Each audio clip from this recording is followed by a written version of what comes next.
Hello there. In this video I'm going to be showing you how to use the healing tool to minimize the appearance of under eye circles.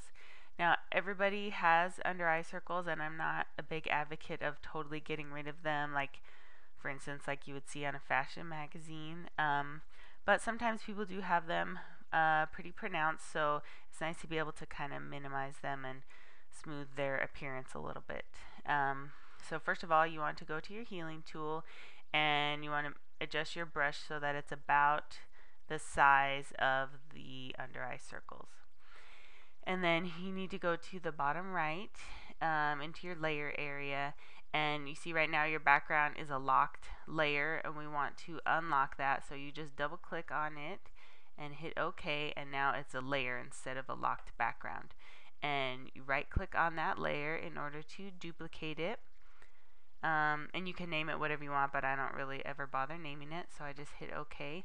And now I have two identical layers here.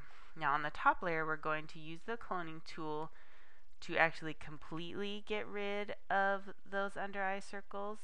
So you alt click on a nice clean even source of skin, and then you paint that over the under eye circles. And it doesn't have to be totally perfect, but get it pretty smooth and perfect looking if you can, because what we're going to do now is we are going to go and switch these layers. So we're going to drag this layer that we just kind of totally got rid of those under eye circles. We're going to drag that layer, drag it to the bottom, so now it's underneath, and we're going to click on the top layer now. Sorry, my mouse keeps double clicking on its own. It's kind of moody.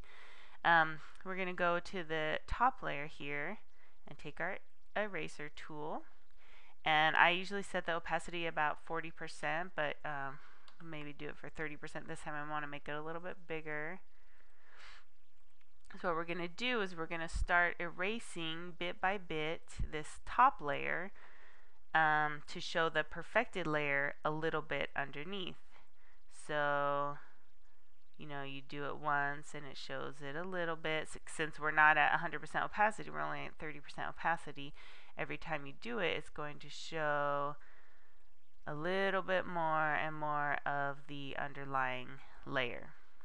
So I really like the way that looks. The shaping and the contouring of the eyes is still there, but yet it's the harsh under eye circles are kind of minimized.